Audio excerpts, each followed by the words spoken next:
Ana mengeluarkan cairan perutnya sambil berteriak kesakitan.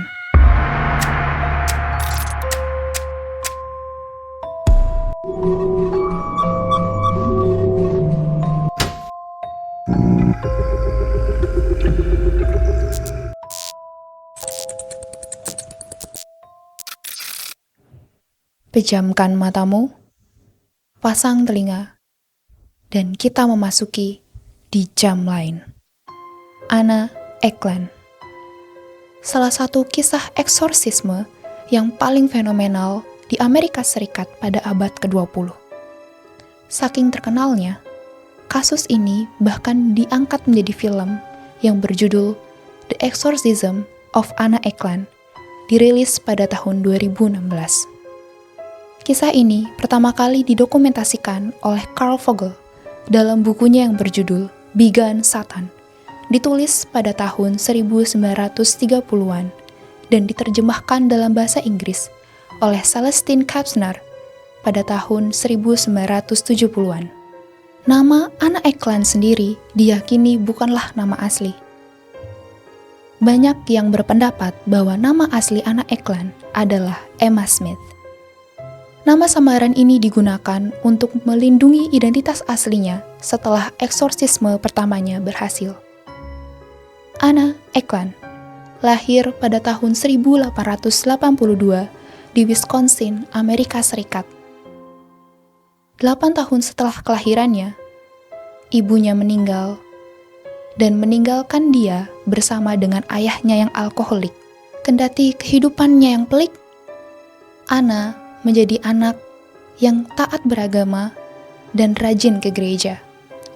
Namun, saat ia berusia 14 tahun, ia mulai mengalami hal-hal aneh. Dia mulai marah, dia mulai memikirkan hal-hal yang tidak manusiawi dan sadis saat ia pergi ke gereja atau saat mendengarkan homili. Bahkan, ia juga punya niat untuk menghancurkan hal-hal yang berbau religius. Mendengar hal ini, salah satu pastor dari Ordo Fransiskan, Theophilus Reisinger, datang untuk membantu Anna Eckland. Dia melakukan konsultasi dengan harapan apa yang ada di pikiran Anna adalah hasil dari kelabilan remaja biasanya. Namun, setelah pertemuannya dengan Anna, Pastor Theophilus memutuskan untuk melakukan eksorsisme pertamanya. Upaya ini bisa dikatakan berhasil, karena Anna sudah merasa baikan, sudah bisa kembali normal seperti biasanya. Dan keberhasilan ritual pengusiran setan ini membuat reputasi Pastor Theophilus menanjak. Total ada 19 kasus ritual pengusiran setan yang berhasil dilakukan oleh Pastor Theophilus. Sekilas tentang Pastor Theophilus Reisinger. Dia lahir di Jerman pada tahun 1868. Dan pada tahun 1888, ia pindah ke Amerika Serikat dan mendapatkan pendidikan Alkitab di New York. Pastor Theophilus Reisinger lahir di Jerman pada tahun 1868. Dan pada tahun 1888, ia bergabung di organisasi Capuchins, sebuah organisasi pendeta Ordo Fransiskan, yang mempunyai keyakinan bahwa seorang pendeta harus hidup miskin dan bergantung pada doa. Pada tahun 1912, Pastor Theophilus pindah ke Wisconsin.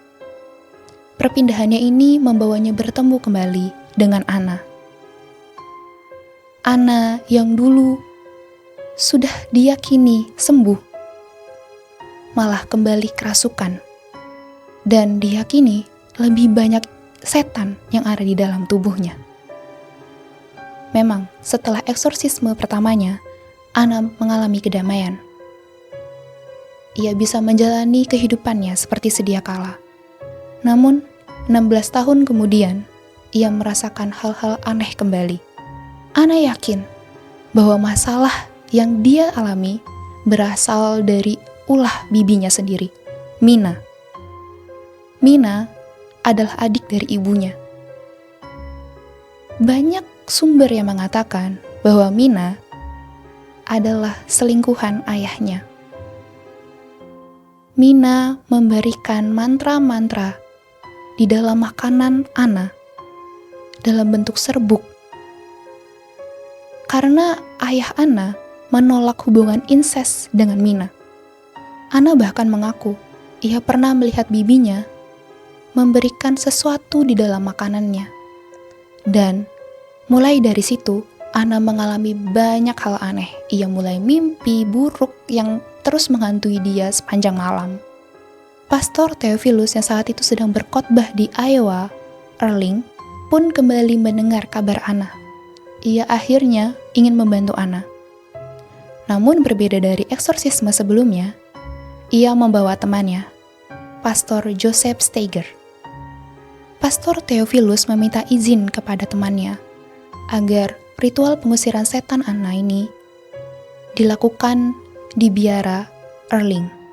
Mengingat Erling adalah tempat yang strategis. Di sana ada banyak gereja, bahkan ada biara yang bisa dijadikan tempat menginap untuk Anna. Anna tiba di Erling pada tanggal 17 Agustus 1928. Dan sehari setelahnya, ritual pun dimulai. Anna menolak semua makanan dan minuman yang diberikan kepadanya.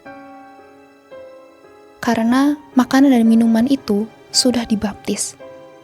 Bahkan Anna juga sering menggeram pada para suster yang lewat. Karena dia tahu suster-suster tersebut sudah memberkati makanan yang diberikan kepadanya. Tidak hanya itu, Pastor Theophilus dan Pastor Joseph Steiger juga mengalami keanehan. Saat mereka berdua sedang berkendara menuju biara tempat ritual itu akan dilaksanakan, mobil yang mereka kendarai mengalami remblong dan hampir kecelakaan. Namun, saat itu Pastor Joseph Steiger mengatakan, "Saya tidak marah. Saya malah akan terkejut jika semuanya berjalan dengan lancar. Kesulitan akan muncul, dan pasti mereka akan muncul. Iblis akan mencoba yang terbaik untuk menggagalkan rencana kita." Ritual pengusiran setan dari tubuh Anna berlangsung selama beberapa hari. Selama ritual, Anna diikat di ranjang besi dan dipegangi oleh suster-suster yang dianggap terkuat di biara itu.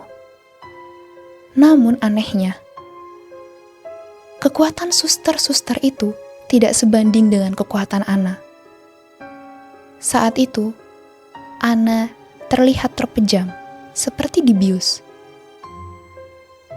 Saat Pastor Theophilus dan Pastor Steiger mulai berdoa, mata Anna membelalak, melihat mereka semua seperti menolak kehadiran mereka. Dia terperanjat, dan semua suster yang memeganginya terjatuh.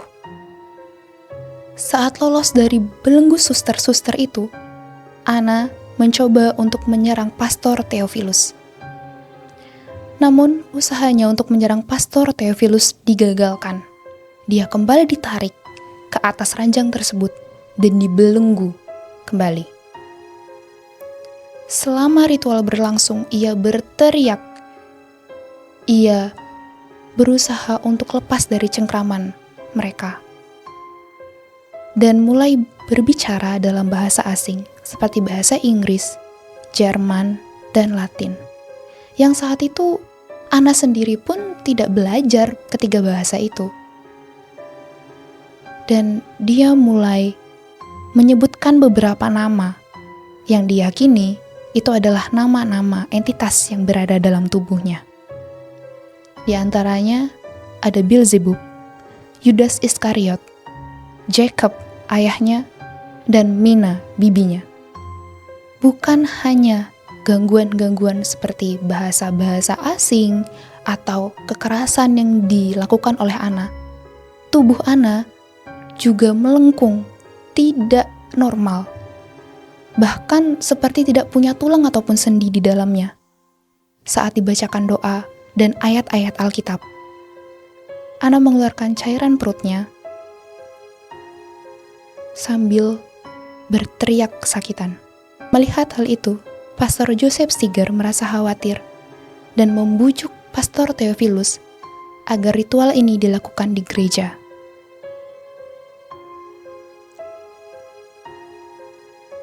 Puncaknya pada tanggal 23 Desember tahun 1928, pukul 9 malam.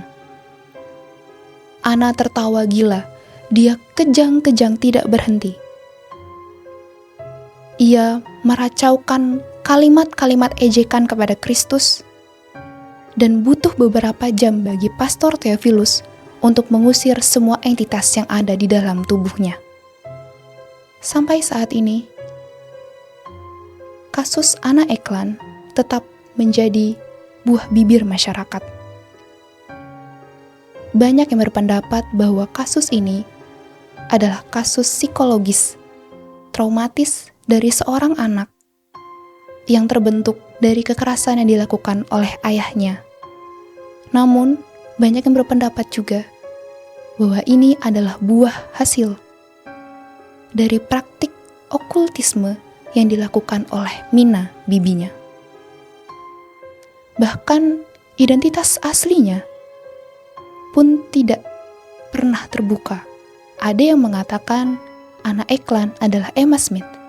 Ada pula yang mengatakan bahwa Anna Eklund adalah nama asli dan Emma Smith adalah nama samaran.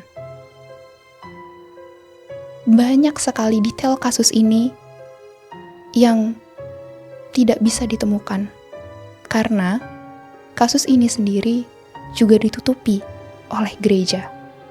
Mungkin untuk menjamin keamanan dari tokoh tersebut.